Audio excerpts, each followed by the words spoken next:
프랑스 철학자인 롤랑 바르트라고 하는 사람이 있습니다. 그가 질투만큼 사람을 유치하게 만드는 것도 없다, 이런 이야기를 한 바가 있는데요. 이 질투에 대해서 그가 쓴 글의 일부 내용을 제가 여러분들에게 읽어드리겠습니다. 질투하는 사람으로서 나는 4번 괴로워하는 셈이다. 질투가 나서 괴롭고, 질투하고 있는 자신의 화가 나서 괴로우며, 질투로 인해 상대방을 아프게 할까봐 그것이 날 괴롭게 하고, 이처럼 통속적인 것에 노예가 되어버린 듯한 나 자신을 보니 더 괴롭다. 나는 자신이 배타적이고 공격적이며 미치광이 같은 상투적인 사람이라는 것에 대해 괴로워하는 것이다. 질투만큼 사람을 유치하고 참담하게 만드는 것은 없다. 그래서 말인데 난 세상에서 제일 유치한 녀석일지도 모른다. 이 질투라고 하는 것은 대개 누군가를 부러워하는 마음에서 출발하는 게 일반적인 모습이죠. 이 다른 사람과의 끊임없는 비교를 통해서 내가 갖지 못한 것을 남이 가지고 있다거나 또는 월등히 낫다라고 생각할 때 생겨나는 그런 자연스러운 감정이라는 겁니다. 근데 이 감정이 심해지면 상대방을 시기하게 되고 급기어는 이 공격성을 드러내기까지 하지요. 그렇게 불필요한 에너지를 우리 인생에서 발산시키는 것이 바로 이 질투라는 감정이라는 겁니다. 하지만 대개의 사람들은 자신이 질투하며 살고 있다는 사실 자체를 사실상 의식 못하고 살아가는 경우가 훨씬 더 많죠. 이 특정한 경쟁 상대가 없어도 실상은 막연하게 보다 나은 삶을 추구하며 사는 것 자체가 이 질투가 만들어낸 동력이라는 사실을 우리는 잘 깨닫고 있지 못하기 때문입니다. 한마디로 그것이 질투인지도 모르고 세상을 경쟁하듯 살아가는 것, 그게 바로 우리의 인생이라는 겁니다.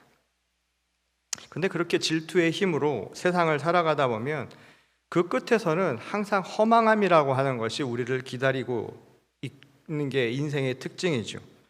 이 기영도라고 하는 시인의 질투는 나의 힘이라는 시를 보면 이 세상을 질투심에 빠져 살아가느라 정작 자기 자신을 사랑하지 못했다는 것, 바로 그 사실을 후에 깨닫는 이 자조 섞인 녹두리가 그 시에 나오는 것을 보게 됩니다.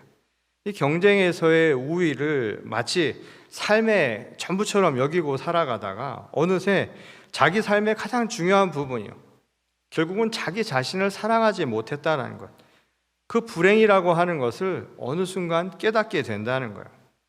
M1 허상을 쫓다가 자기 자신조차 사랑하지 못하는 억울하고 불행한 꼴이 생겨난다는 겁니다. 무엇을 위해 살았는지 후회가 막심한 생각이 드는 것, 다 그래서라는 거예요. 몇 해 전에 가까운 후배 목사 가운데 한 분이 자신의 처지를 한탄하면서 교단 소식지에 글을 올린 일이 있었습니다. 이 자신을 쓰레기로 부르면서 쓴 글이었는데 그만큼 아주 자학적이면서 조소가 섞인 글이었습니다. 이 툭 던지는 말 한마디 한마디가 그런데 그의 진정성 그리고 그의 심정이 아주 고스란히 묻어나는 글이었는데요. 제가 그분의 양해를 구하고 여러분들에게 그 글의 일부를 읽어드리려고 합니다. 저녁 예배 찬양이 이런다. 주의 영이 계신 곳에 참 자유가 있다네. 차마 부를 수가 없다. 자유하지 못한 목사여서. 늘 어디나 계신 분이 주님이라고. 그러니 니들 마음만 열면 된다고 20살 청년들에게 그렇게 자주도 말해왔는데 나는 차마 이 찬양을 부를 수가 없다. 주의 영이 계신 곳에 참 자유가 있다는데 정작 내겐 자유가 없다. 개척교회를 시작한 지 몇 년이 지났다. 누가 나에게 기분 좋은 칭찬하는 소리를 들으면 나는 이렇게 대답한다. 하나님이 하셨다고. 거짓말이다. 가끔 진짜 그렇게 고백할 때가 있지만 마음속 깊숙이 흐르는 강물 같은 교만은 나랑 하나님이랑 아는 사실이다. 계획했던 대로 안 되는 일들이 많다. 하나님의 뜻에서 마음이 멀어진 목사에게 선택지는 둘뿐이다. 환경과 남 탓을 하든지 아니면 내 실패를 인정하든지. 감독님과 큰 교회 은퇴 목사님이 이러신다. 목회의 결과로부터 자유하라. 큰 교회는 바쁘기만 하고 좋은 것 없다. 나도 큰 교회 만들고 은퇴하면 저 말은 꼭 할 거다. 칭찬받고 인정받고 남들보다 잘 나가는 목사가 되고 싶은 재미없는 마음이 가슴에 거머리이다. 젖꼭지 옆에 붙어서 심장을 빨아먹는다. 웅크리고 누울 수밖에 없다. 아침밥을 굶고 뭘 길게도 써보고 처음 만난 선배님들의 피처럼 아름다운 이야기를 들어도 잠깐 따뜻해진 마음은 그 안에 쓰레기를 발견한다. 누가 설교를 하러 올라오면 얼마나 잘하나를 먼저 생각한다. 쓰레기다. 이웃집 아저씨 같은 사람이 큰 교회 담임 목사라는 말을 들으면 그 사람 말할 때 내 귀의 각도가 달라진다. 쓰레기다. 개척교회 잘 키워놓으면 어디서 나를 찾아줄까? 교회를 키운 파랄은 다 이 생각이다. 지금도 이 글을 사람들 앞에서 읽을 생각을 하니까 좀 솔직하고 생각이 깊은 사람으로 보이겠지 하고 기대한다. 쓰레기다. 재활용도 안 된다. 내일은 아내 생일인데 여기서 이런 거나 쓰고 있다. 쓰레기다. 하나님의 법은 없고 인정받고 잘 나가고 싶어하는 그 쓰레기만 가득하다. 죽어도 안 없어진다. 죽으면 없어질까? 이 글의 제목이 나는 니느웨로 가고 있다 입니다. 분명 하나님이 가라고 하신 곳은 니느웨인데 이 정반대 방향인 다시스로 향해 가기 위해서 가다가 이 배 밑창에 숨어 있던 이 요나의 심정에 이 자신의 처지를 빗대어 쓴 글이죠. 이 너무나 솔직한 자기 고백이 아닐 수 없습니다. 이 니느웨라는 험지를 가라고 부름받았는데 여전히 다시스처럼 좋은 환경에 향하고 있는 거예요. 마음이 거기를 향해 가고 그것이 부러웠던 겁니다. 그런 자신의 모습이 한없이 부끄러워서 스스로를 책망하면서 이렇게 쓴 거예요. 아마도 이런 종류의 양심 고백은 그 목사님만의 것은 아니란 생각이 듭니다.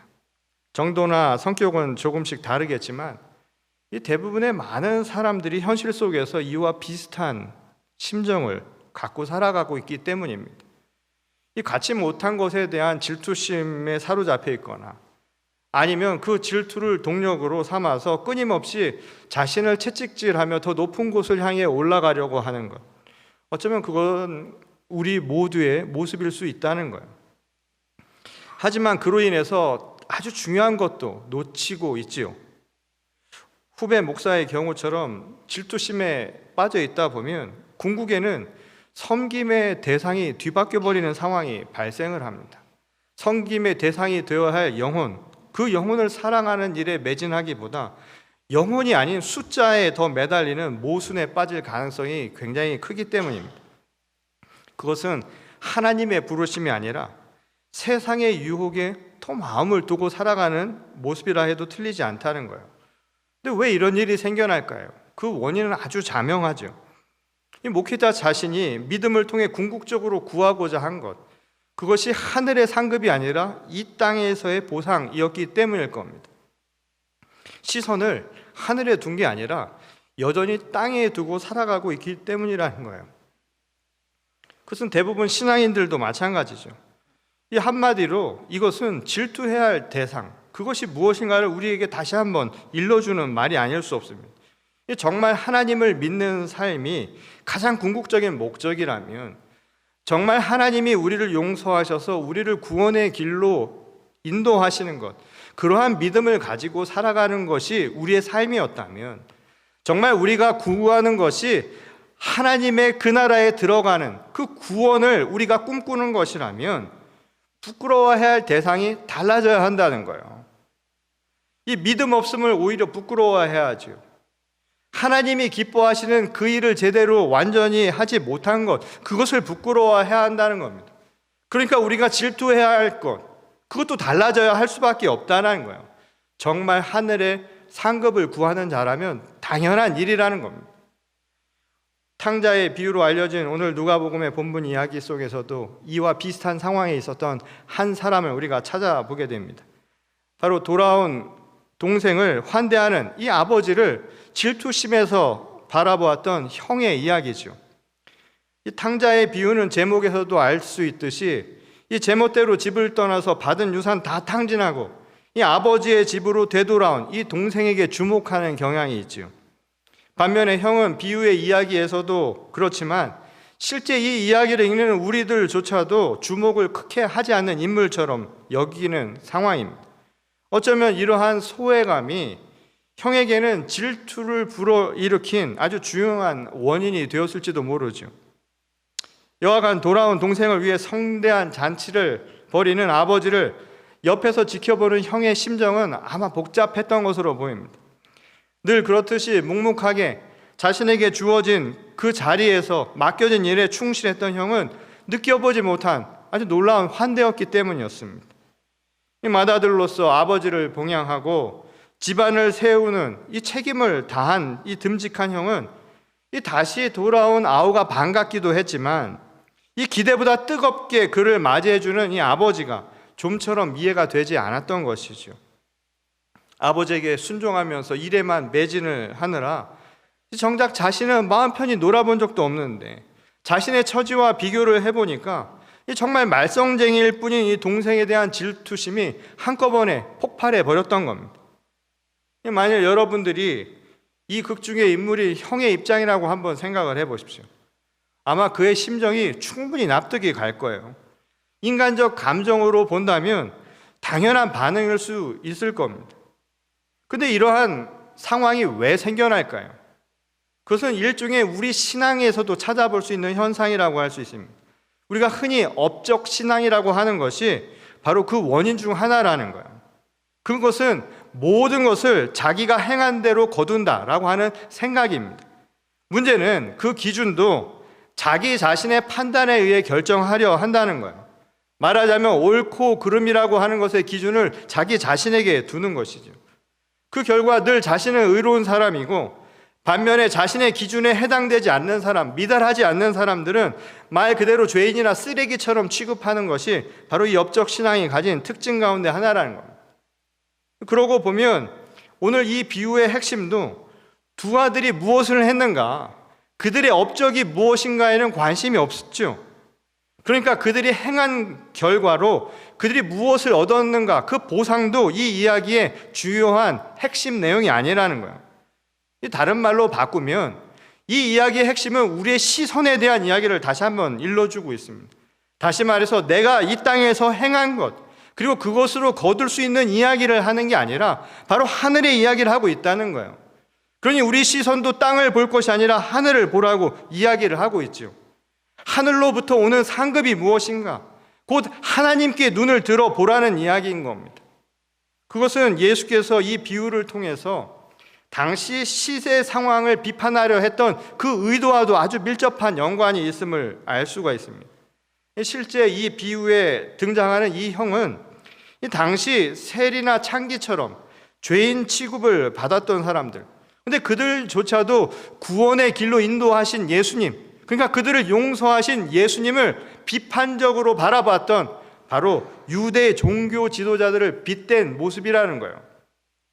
그들의 눈에는 벌받아 마땅한 죄인들이 이 하나님으로부터 용서를 받는다는 것, 하나님으로부터 구원을 받는다라는 것, 그래서 천국 잔치에 초대돼서 그렇게 성대한 잔치 속에 머물러 있다는 것이 도대체 용납이 되지 않는 현실이었던 것이죠. 오히려 예수께서는 그들보다 죄인들이 더 구원에 가깝다고 이야기하는 이야기를 들을 때 이들은 폭발하고 만 거예요. 말하자면 질투심이 폭발했던 것이죠. 그런데 그들이 질투심 때문에 놓치고 있는 한 가지 사실이 있었다는 거예요. 아주 중요한 부분을 놓치고 있었다는 거죠. 그것은 구원이 그들의 업적을 통해서, 그들이 행한 것을 통해서 오는 것이 아니었다라는 것을 그들은 까먹고 있었다는 겁니다. 아들을 용서하고 받아들인 것은 오직 아버지의 아무 공로 없는 사랑이라는 거예요. 대가가 없이 열었지요. 문을 열고 기다리는 아버지의 그 사랑은 무엇으로도 설명할 수 없는 거라는 거예요. 그것은 아무런 조건 없이 그냥 한량 없이 베풀어 주신 하나님의 선물 그 자체였다는 거예요. 그러니까 우리들도 시선이 바뀌어야 한다는 거예요. 이 땅을 보면서 자기 옆에만 보면서 자기 동생을 살피며 그 감정으로 상해 있지 말라는 거예요. 그 환대의 질투를 낼 것이 아니라 그럼에도 불구하고 여전히 베풀어 주시는 하나님의 은혜, 그것에 감동하고 있을 수 있어야 한다는 거예요. 도대체 지금 무엇을 보고 있느냐라고 묻는 것이죠. 그렇다고 해서 이 이야기가 죄인들의 잘못된 행위조차 잘했다고 두둔하는 이야기는 결코 아닙니다. 다만 이 비유를 통해서 예수께서 강조하고 싶은 메시지의 핵심은 이 구원이라고 하는 것은, 우리를 용서하시는 것은 우리를 향한 하나님의 한없는 사랑이었다는 것, 그것을 깨달으면 그만이라는 거예요. 그게 우리 믿음의 핵심이라는 거예요. 하나님이 주신 은혜, 그 선물을 깨닫는 것, 그것이면 족하다는 거예요. 그러니 옆을 바라보면서 남을 쳐다보면서 배아파할 필요가 전혀 없다는 거예요. 그 왜 그렇습니까? 그것은 형에게도 똑같은 상황이기 때문이라는 거예요. 너에게도 하나님은 그 사랑을 지금도 베풀고 계신다고. 아버지의 그 자비로운 인자하신 은혜는 너도 마찬가지로 받고 있다는 거예요. 오늘 이곳에 있는 우리나 저 바깥에 있는 그 어느 누구나 하나님의 은혜를 받기는 마찬가지라는 거예요. 예수 그리스도의 십자가를 통해서 구원을 얻은 용서는 특정한 사람들만을 위해서 주어진 게 아니라는 거예요. 우리 모두에게 주신 하나님의 선물이었다는 겁니다. 그럼에도 불구하고 여전히 질투심이 난다고 한다면 그건 뭔가 잘못됐다는 사인이라는 거예요.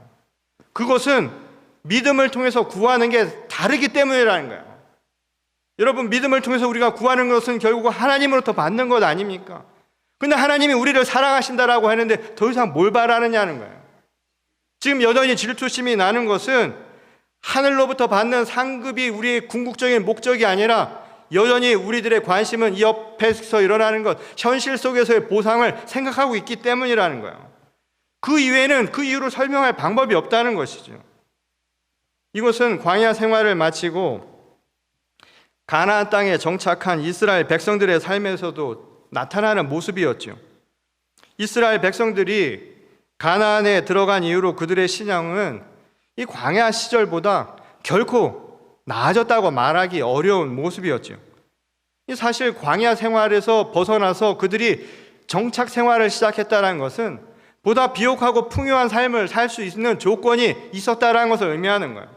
현실적으로 얻는 게 많다고 해서 하나님에 대한 감사의 마음이 늘어나는 것은 아니었다는 거예요.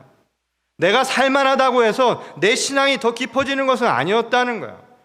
오히려 더 많은 것을 얻었음에도 불구하고 사람들은 하나님에 대한 감사가 더 늘지 않더라는 거예요. 흔히 이스라엘의 광야 생활과 이 가나안 정착 시대의 차이를 만나 시대와 만나 이후의 시대라고 그렇게 구별하기도 합니다. 보통 사람들은 광야에서 먹을 게 없어가지고 하나님께서 날마다 만나를 공급해 주시던 때, 그때가 정말 어려웠던 때가 아니냐 이렇게 생각하는 경향이 있죠. 그것은 현실적으로 내가 이룰 수 있는 게 많지 않았기 때문이라고 할 수 있을 겁니다.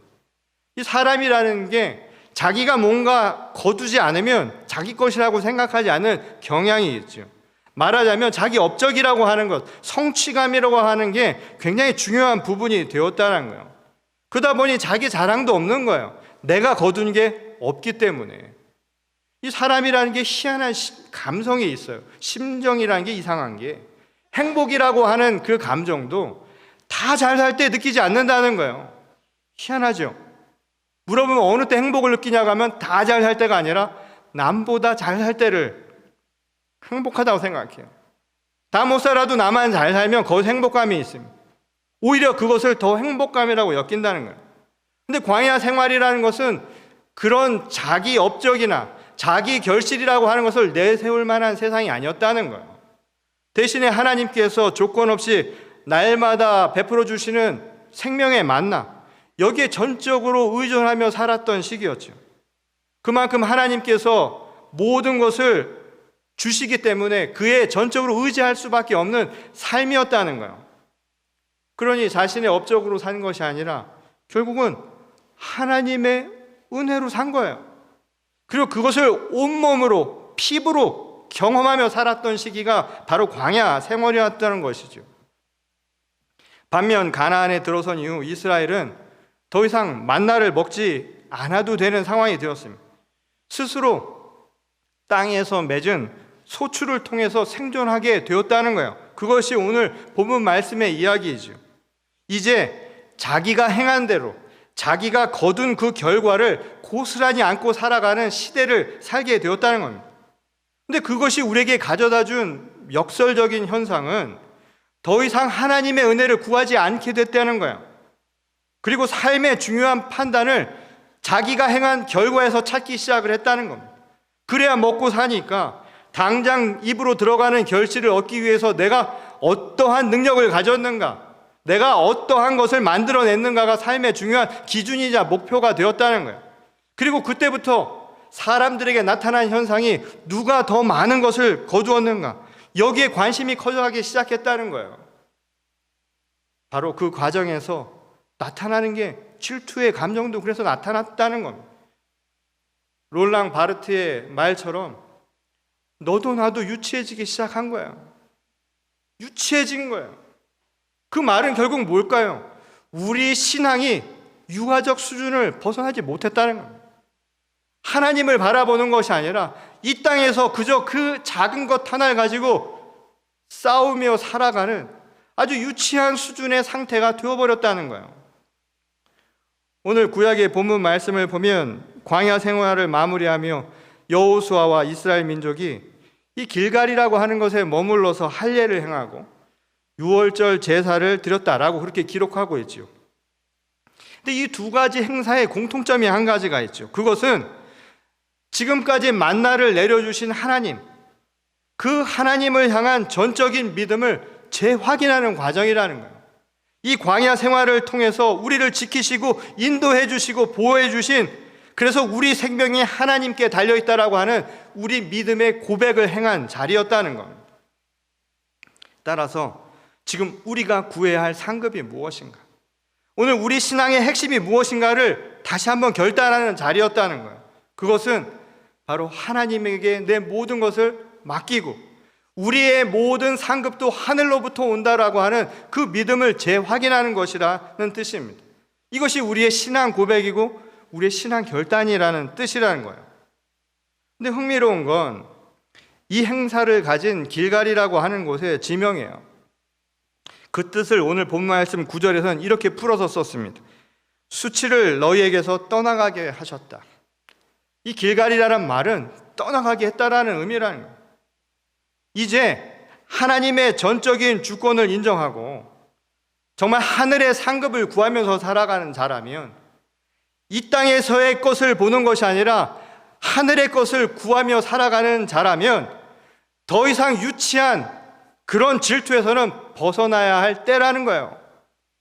이제 진정한 하나님의 자녀로 산다라고 하는 것은 바로 그러한 질투에서 벗어날 수 있어야 된다는 거예요. 거길 떠나갈 수 있어야 된다는 거예요. 그리고 우리 신앙의 중심을 다시 회복하는 겁니다. 하나님이 우리를 이끄시는 전적인 이유라고, 그래서 우리가 구하는 것도 하늘로부터 오는 것이고, 그래서 하나님께 모든 것을 맡기고 의지하는 것, 그것이 바로 우리 삶의 모습이 되어야 한다는 고백이 이루어져야 한다는 것입니다. 언젠가 사라지고 말 것 같은 지금 먼지 같은 것에 너무 많은 것을 두지 말라는 거예요. 그것은 우리를 유치한 질투에 머물게 만들고, 그것은 결국 우리 삶을 피폐하게 만든다라는 거예요. 시간을 소모하게 만든다라는 겁니다. 언젠간 사라지고 말 것에 마음을 두고 살아가는 것, 그래서 정작 자기를 사랑하지 못한 것과 똑같은 결과를 가져온다는 거예요. 도움이 거기서 오는 것이 아니라는 것을 안다면, 구원이 거기서 오는 것이 아니라는 것을 안다면, 거기에 매달려서 질투하고 살아가는 삶이야말로 얼마나 소모적인 삶이고, 그 소모적인 삶은 결국 나를 사랑하지 못했다는 증거가 아니고 무엇이겠냐는 거죠. 그런 의미에서 오늘 우리에게 떠나라는 겁니다. 그리고 우리가 정작 구해야 할 것은 이제 이 땅의 것이 아니라 하늘의 것을 구하는 것, 하늘의 상급을 구하는 그런 삶을 살아야 한다는 거예요. 그리고 그것을 통해서 우리가 정말 질투를 해야 한다면 여전히 믿음이 부족한 것을 질투해야 할 것이고, 여전히 하나님의 말씀에 응당 대답하며 살지 못하는 우리의 어리석음을 질투해야 한다는 거예요. 그것을 부끄러워해야 한다는 것입니다. 그것이 바로 오늘 우리에게 주시는 말씀의 핵심입니다. 바라기는 오늘 이곳이 오늘 이 시대의 길갈이기를 소원합니다.